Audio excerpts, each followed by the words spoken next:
प्रिय मित्रों, आज हम बात करने वाले हैं श्री कृष्ण की द्वारका नगरी की। ऐसा क्या कारण था कि द्वारका नगरी समुद्र में समा गई? चलो शुरुआत करते हैं। गांधारी का भगवान श्री कृष्ण को दिया हुआ श्राप।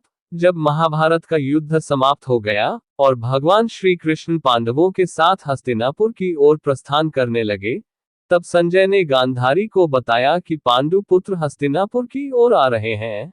जब संजय ने ये बताया कि पांडु पुत्रों के साथ में श्री कृष्ण भी हस्तिनापुर आ रहे हैं, तब गांधारी गुस्से से तिलमिला उठी, क्योंकि गांधारी का मानना था कि महाभारत का युद्ध केवल श्री कृष्ण की वजह से हुआ है, जिसमें उनके संपूर्ण कुल का नाश हो चुका है। गांधारी ने अपने समस्त कुल के विनाश का कारण श्री कृष्ण को ही बताया था।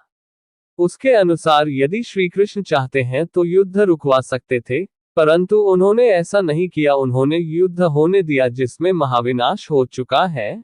जब श्री कृष्ण हस्तिनापुर पहुंच गए और युधिष्ठिर के राज्य अभिषेक की तैयारी करने लगे, तब गांधारी वहां पहुंची और उसने सारी व्यवस्था रुकवाते हुए श्री कृष्ण की आलोचना की।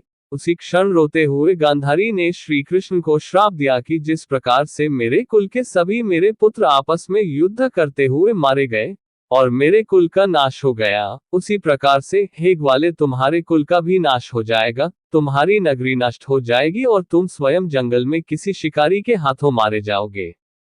गांधारी की यह बात सुनकर श्री कृष्ण मुस्कुराने लगे और उन्होंने कहा, माता, मुझे आपका ये श्राप प्रिय है, मैं इसे सहर्ष स्वीकार करता हूँ। गांधारी रोने लगी और कुछ ही क्षण में उसे अपनी गलती का एहसास हुआ, लेकिन श्री कृष्ण ने गांधारी को समझाया कि माता के प्रसाद की भांति ही उन्हें ये श्राप प्रिय है। वहां खड़े सभी पांडु भाई रोने लगे कि माता गांधारी ने माधव को ये कैसा श्राप दे दिया है। कुछ समय बाद श्री कृष्ण ने हस्तिनापुर से प्रस्थान ले लिया।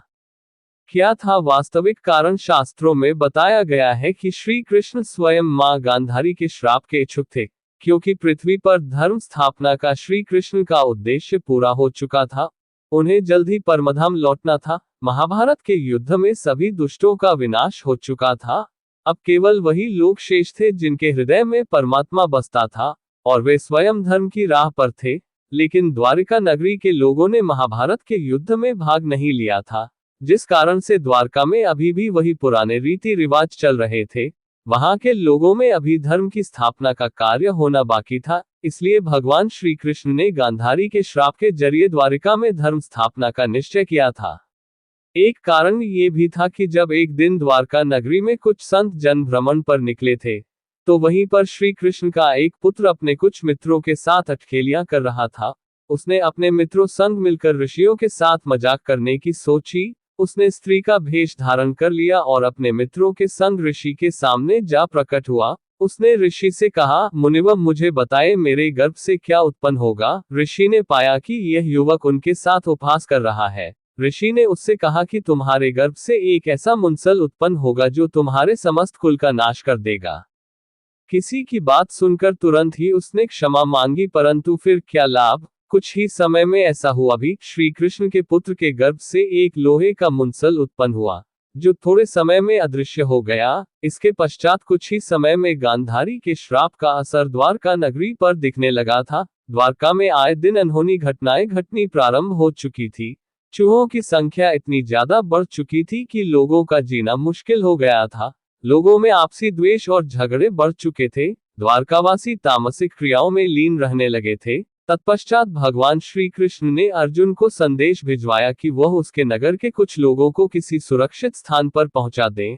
अर्जुन श्री कृष्ण के निमंत्रण पर जल्दी ही द्वारिका पहुंचे। तब तक द्वारका वासियों ने आपस में लड़ लड़ कर आधे कुटुंब का नाश कर दिया था।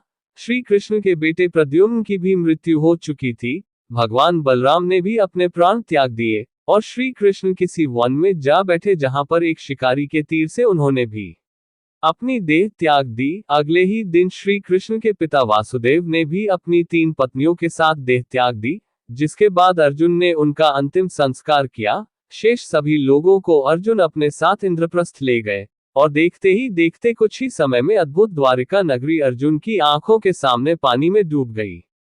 मित्रों, अगर वीडियो पसंद आए हैं तो चैनल को सब्सक्राइब जरूर करें। आज बस इतना ही, फिर मिलेंगे एक नई वीडियो में। जय श्री कृष्ण, राधे राधे।